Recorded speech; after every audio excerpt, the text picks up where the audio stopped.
If you've been building your business with great hustle and prayer, but your money still feels confusing or shaky, this episode, we're going to talk about it. This is the Brown Way to Money podcast, where women of color in business find their financial independence path. Because financial success is within our reach, but by playing by their rules, it is only going to take us halfway there. To succeed, we must take ownership of our voice with money. So, welcome to the Brown Way to Money podcast. If you've been building your business with great hustle and prayer, but your money still feels confusing or shaky, this episode, we're going to talk about it. Because money clarity is not like a bonus when you have a business. It's really the foundation. And today we are going to talk about something very important that you should be paying attention every single moment that you're having conversations. 5 conversations that every business owner must have to build a financially strong business and a future that doesn't burn you out. Welcome back, sis, to another episode of Brown Way to Money. I'm your host, Alejandra Rojas, financial educator, Forbes columnist, and today, listen, we are going to go all in. We are going to talk about the conversations that too many of us avoid. How much do I actually need to earn? How do I prepare for taxes? Where are my financial boundaries? How am I protecting future me? And how do I convert clarity into real money right now?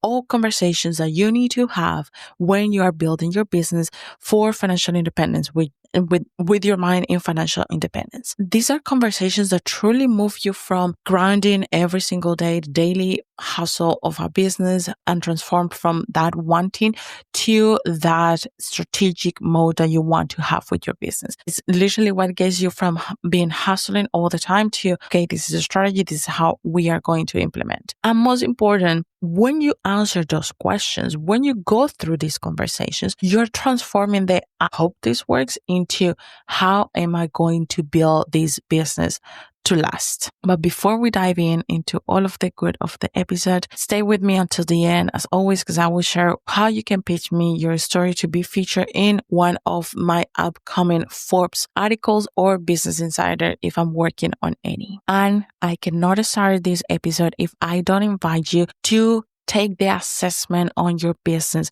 What is your business missing to get the real cash flow going? What is that thing that you're missing to get your business to help you with your financial independence path? Go to brownwaytomoney.com/assessment and take that assessment and stop guessing and start really understanding what are you missing? What is the key piece that will transform everything for you? Okay, let's get into it today. Girl, let's start here because too many of us are getting revenue goal from all the vibes, revenue goal, financial goals, planning, but really not from the reality. Because maybe you saw somebody else told you, I hit my 10K months, or I have 100K revenue, or whatever it was, but not because it reflects what your life really needs. Why are you having this business for? Not everybody needs a 10K month. Not everybody wants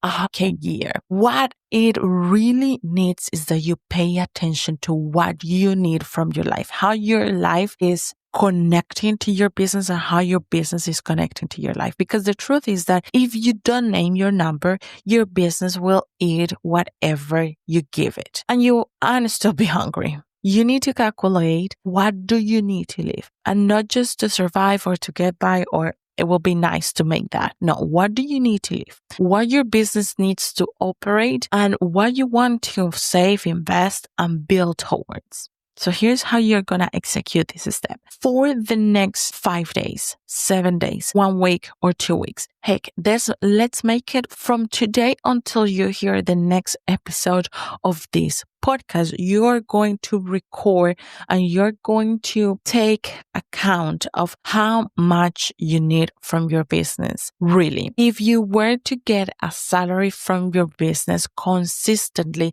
how much that will be and why? What is it going to allow you to pay? How much are your expenses in your personal life? How much you need to be earning from your company or any other company to sustain the lifestyle that you want? And with that number, how much your business will need to be making to sustain that. Your enough number is not about playing small. We're going to take care of that later, how you're going to actually get to that point in another episode. But it's about understanding that your business is like any other company and you have to figure out what do you need? What is your number? What are you working towards before you can say, hey, I'm going to hit this amount of revenue? Listen, let me ask you this. When was the last time you look at your revenue goals and ask, are these even based on my real life? When was that time that you thought I should be making more money, but then after that statement, you went, well, are these more money even based on my real life? Have I accounted for what I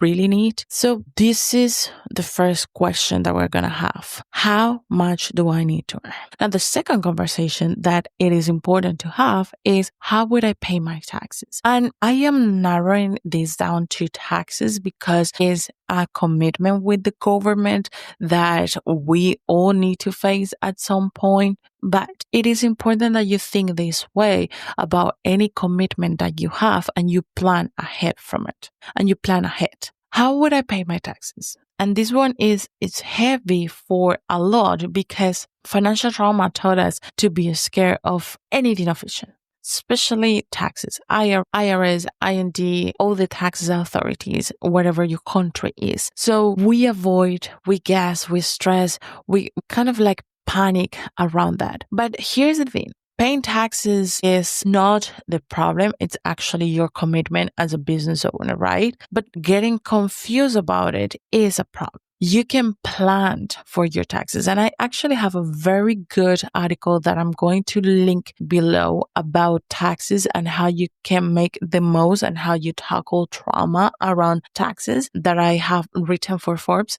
But this is something that breaks the cash flow of a lot of businesses. Let's think this through for a second. If you're planning to have 100K year, and we count that most of the countries are taxing between 30 to 50% on that revenue before take, you are going to be writing checks around $30,000 to $50,000 euros to the taxes authority. Just sit right there with that for a second. If you're planning to have 100K year, you will most likely be paying 30 to 50K to the tax authorities. That gives you the chills, that makes you stress, then that's even more a reason to plan ahead. To set aside 25 to 30% of every payment. And if it is automatically done, is even better. Use a separate account. Forget about it. Forget that you got that money because it is not yours.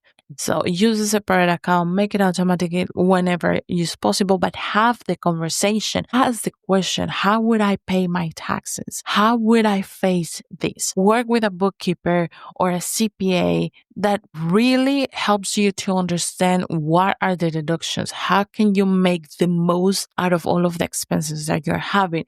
What kind of extra payments can you do? Can you make according to your situation and sometimes your family situation as well? Can you make extra payment to that Roth IRA? Can you make an extra payment for your retirement account so that it helps you to lower your taxes, and instead of paying to the government in taxes, you are contributing to your retirement account? Ask your CPA, as your tax advisor, on how this is going to go for you right now, before February, before April. This is the time when you're asking those questions so that you can plan ahead and you have room to really move with what you're making right now. So here's an interesting question that I want to leave that conversation with. Are you building your income around what you keep or just what you make? Because if you're planning your life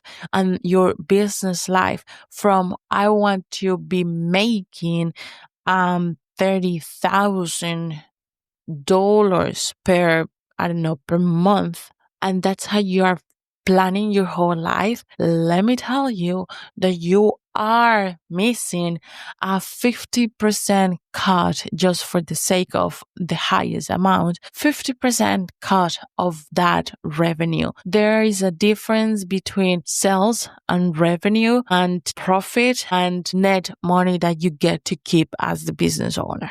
Now, the third conversation that I think it's important is asking the question, what are my financial boundaries? Because we need to talk about those leaks. Like financial boundaries are kind of those dikes that stop the leaks, right? Saying yes to clients who drain you. We have all done that, and we all know and recognize when a client is draining you, and you have the option and the decision to stop doing that or to continue doing that. And it's on you to reinforce that boundary. Maybe let payments slide, over delivering because you feel guilty, discounting because you're afraid of charging too much.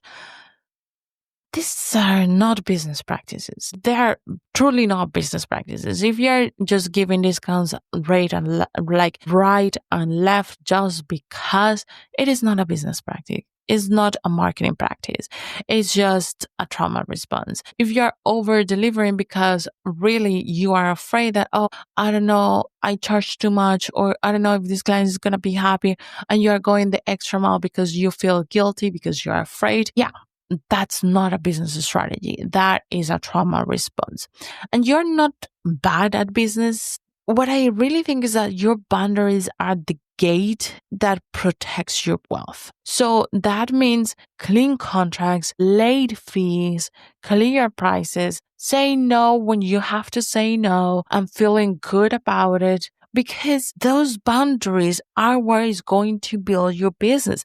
They are you becoming responsible with your business. So stay here with me for a second. And when I say these are conversations that you need to have, it's because these are the conversations that I had to have with myself, but also with the people that I work with. Because it turns out that if you're not clear, the people that you're working with, meaning your contractors, your employees, even your customers, cannot be clear interacting with you either.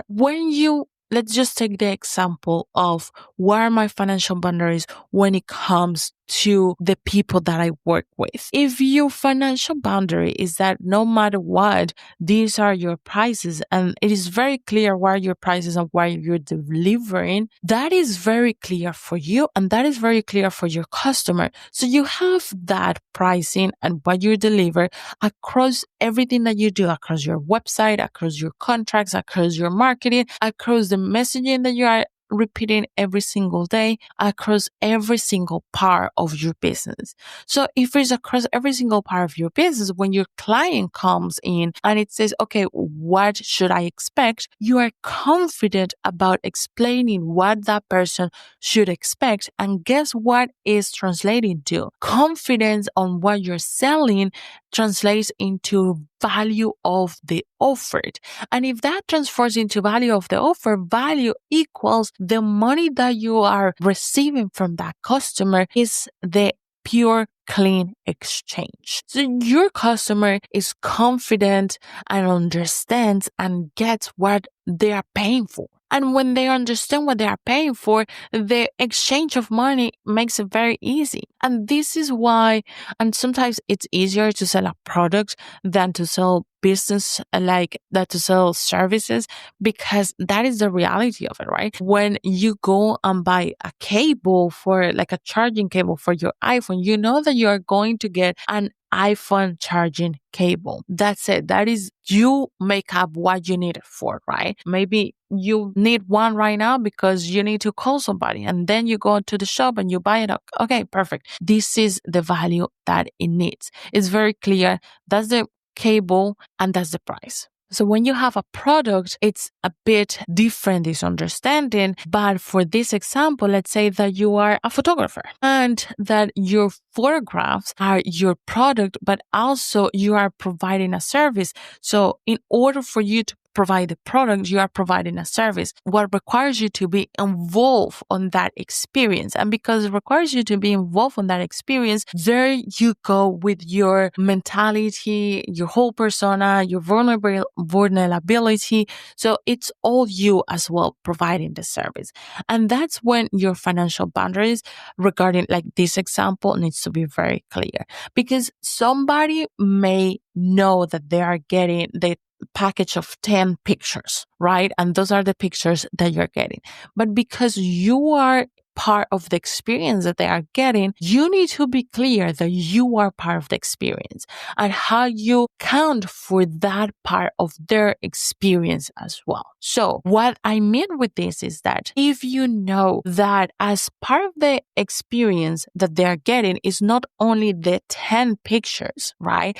But also somebody that understands them, that makes them feel welcome, that makes them feel comfortable in their body, that will look for the best places, that will take the shots in a way that feels blah, blah. I don't know, because I'm not a photographer, right? But you know what is the value that you are adding and you are bringing to the table? That needs to be very clear. That is part of your financial boundary. So when somebody say, well, I'm going to make it too, like, well, I am going to go to another person because they make it for less, like the same 10 pictures that are making it for less. You are very clear that you are not selling a product, like maybe a cable.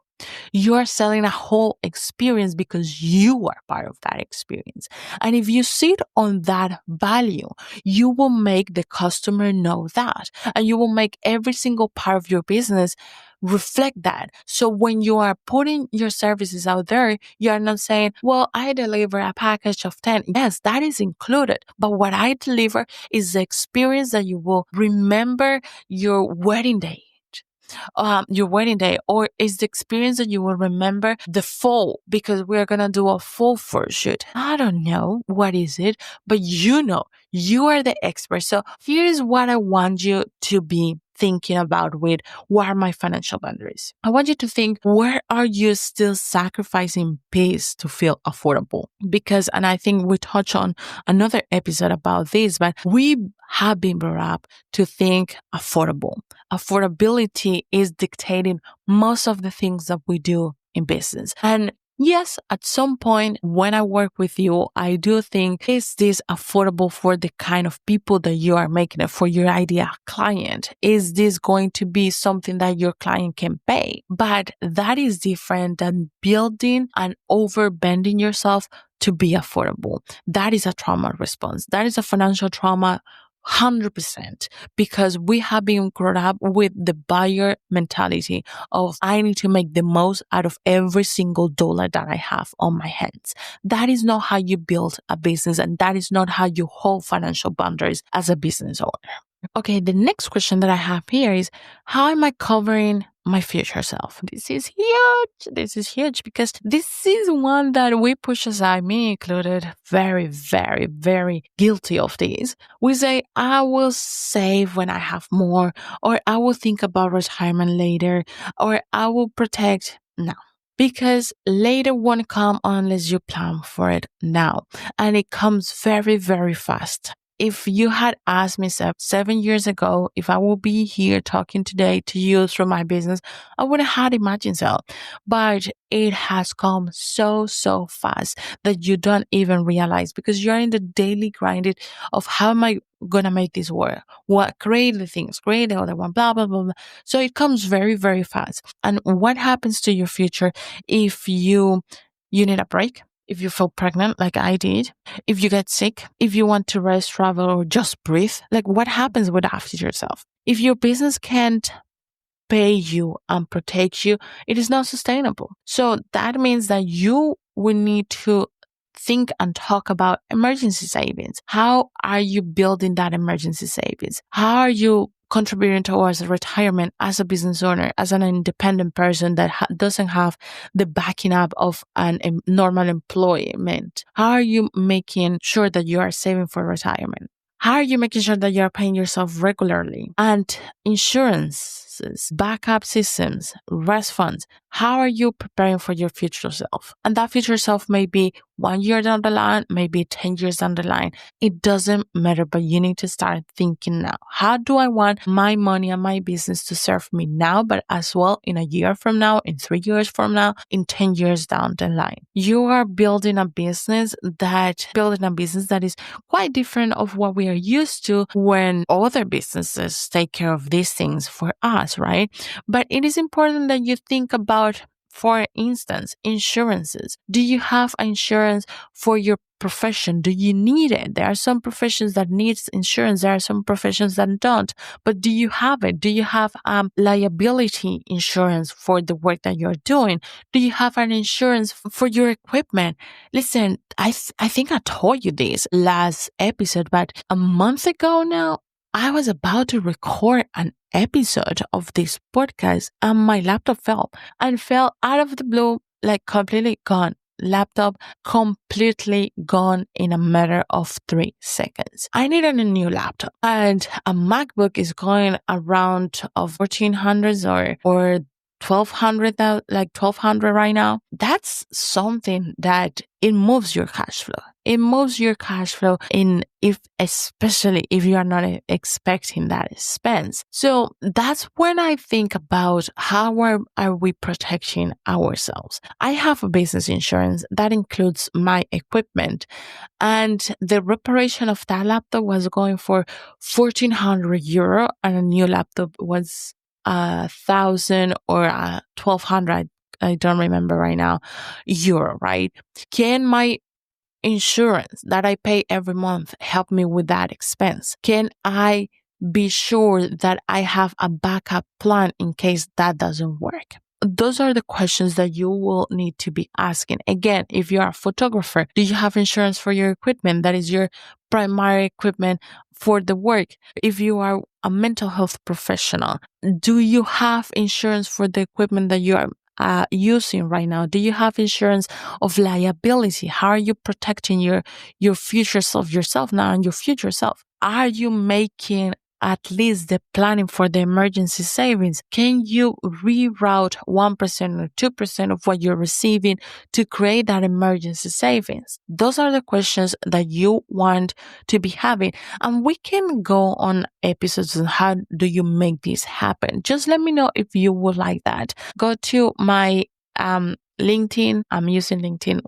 way more now than Instagram, but go to my LinkedIn or my Instagram. Both are going to be linked on the show notes below, and let me know, do you want me to walk you through how to build an emergency savings, how to build your retirement as a business owner? What type of insurances do you have to have, or it would be ideal to have as a business owner? Okay, last conversation that will be super, super important is, how am I converting myself right now? Sis, this is your invitation not to make more effort and hustle harder, but to build smarter and to really allow money to work for you. These conversations are not just financial, some will say kind of like personal development, emotional. They are conversations that we need to have. So know your enough number, plan your taxes, hold your boundaries, protect yourself. Those are the conversations that we need to be having. And your challenge this week and until you hear the next episode will be to pick one of these conversations, write it down, and start talking about it. Start thinking about it. And if this episode has stirred something in you, go ahead and share it with those 3 business sisters that you have, those 3 besties that you have, because that's the only way that we can get to more people. And we appreciate it a lot. Now, before I let you go, what I'm working for. I'm actually working on a series very, very exciting that I want to showcase the women who are willing to talk about their financial trauma and how building a business and being upfront that they want to be very successful with the businesses have steer some things within the family, some generational financial trauma. So if that story is some of your stories, go ahead and pitch me on the form that I'm going to link on the show notes. Okay, that's all for me today, sis. Thank you so much. Thank you so much for being here. And as always, keep walking your brown way to money. Okay, did you hear something that you liked in today's episode? If so, don't keep it to yourself. Go ahead right now. Yes, right now. Before this episode ends, and send this episode to those 3 friends, 3 girlfriends that you know you can go to talk about finance, independence, money, business growth, entrepreneur life, and all of these juicy topics. Share this episode with them, because that is the only way we can grow together. I'm Alejandra Rojas, your host, and I will see you next week.